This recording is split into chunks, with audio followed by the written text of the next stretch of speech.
Hello guys and welcome back to the Tech Shack. In this video we're going to be taking a little look at this.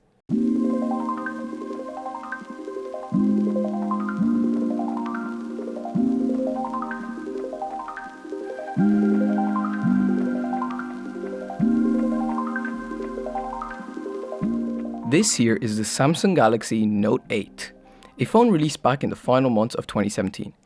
It was Samsung's best phone of their flagship lineup. On the interior, this behemoth of a phone shares a good bit of its specs with its little brother, the S8. But on the outside, it's a completely contrasting tale. It all starts here in the front. As anyone with functioning eyes can see, the Note 8's 6.3-inch display is way larger than that of the S8. Some may see it as a good thing, and some may see it as the opposite. However, for me, the bigger the screen, the better. And obviously, I mean that within reason. Nobody wants to be walking around with a tablet in their pocket. This display has a maximum resolution of 1440p, and it runs at a silky smooth 60Hz. The refresh rate doesn't really bother me with phones, as for now most apps and video services are only optimized for a maximum refresh rate of 60Hz. However, what in turn does matter to me is the resolution, and there lies this phone's biggest flaw. And it's the only substantial flaw too. The resolution is fine, because as I said, it can run at 1440p, but that's at the expense of no battery whatsoever. Yeah, this phone's battery is way too small. There's no sugarcoating it. So from the start, I'll say this. If you're on your phone for a good portion of the day, and you use it way more than the average person does, it's probably not for you, or at least not over 1080p. However, when I did this same type of video on this phone 7 months ago, people were telling me that their battery situation was, let's say, less than pleasing. However, that isn't the same here for me. So I'll take this time to say this. Remember that batteries get worse over time. So when you buy this phone, remember that it didn't have the biggest battery to begin with. And on top of that, it lost charging capacity over time. Now, with the worst thing about this device out of the way, we can move on to everything that's not terrible, such as the specs inside this thing. So depending whether you're in the US or anywhere else on the planet, you either get the Exynos model or the Snapdragon model.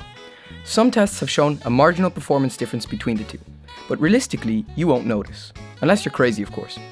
Either way, both the Exynos A895 and the Snapdragon 835 are octa-core processors with 4 cores running at 2.3 GHz and the other 4 running at 1.7 GHz, for reasons that I'm not entirely aware of.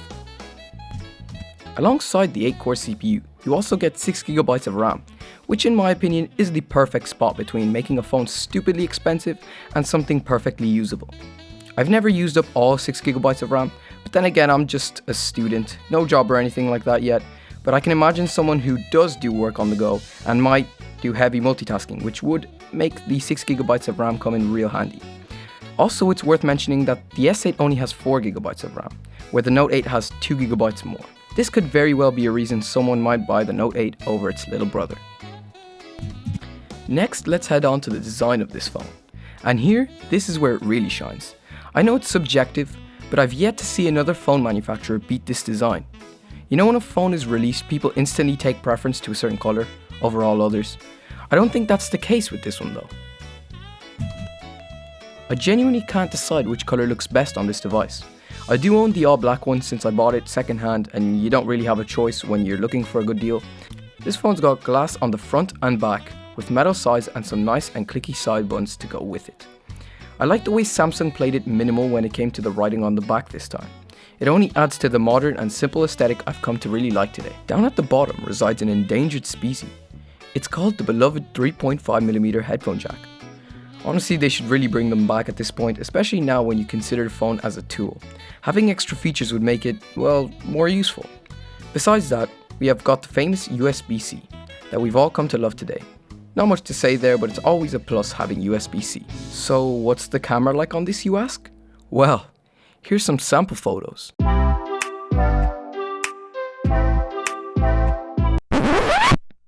No, not really. Those were taken on a DSLR. They look more like this.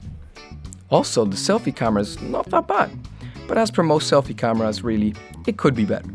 So if the camera's what you're looking for, then maybe opt for something like a Google Pixel or a newer phone. Or, hear me out, you can spend less on a phone and maybe buy an actual camera.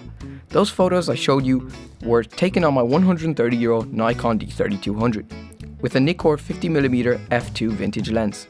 If you understand photography jargon, you'll also understand that this equipment is also cheaper than buying a new flagship smartphone that still doesn't produce the same quality photos and videos as an actual dedicated camera. But if you do really need small and compact, then I definitely see this producing some nice photos once edited.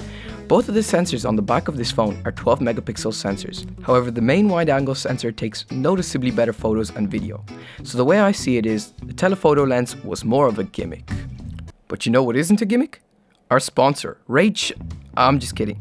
I don't have a sponsor, but if you like this video so far and you want to help me get to the point where I can be sponsored, maybe not by Raid, but you can do so by liking the video and subscribing to the channel. But anyways, as I was saying, what's not a gimmick is the S Pen. Like I said in my other video, not only is this S Pen usable, but it's actually quite practical. Since the Note 8 screen is pressure sensitive, the S Pen can basically simulate a pencil or pen. So drawing is very possible on this phone. On top of that, there's an app drawer that can be opened using the S Pen that gives you a good amount of useful features. The one I use the most is the Smart Select option, which essentially selects a small section of a screenshot or any other non-copy pastable text, and it reads it and converts it so that you can copy and paste the selected text. Useful feature in my opinion. Last thing I'm going to touch on is the speaker on this thing. It's a mono speaker that sounds okay, and if you're a big audio guy or girl, then you're probably going to be using headphones or earphones anyway. I know I do. Also, this phone can do this. I mean, if that doesn't sell you the phone, I don't know what will. In all seriousness though, I bought this phone last year for €260.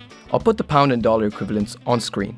That was a pretty great deal for about a year ago, but now I'd say €200 to €230 is a decent price for one of these. However, if your budget is a bit bigger, then see if you can find a Note 9 for the same price I paid for this phone. In my opinion, the Note 9 is a bit uglier on the back and the colorways aren't as good, but you do get more updated specs. And at the end of the day, some people could definitely benefit more from that. But on that note, pun very much intended, I hope you guys have a good night and I hope to see you guys next time.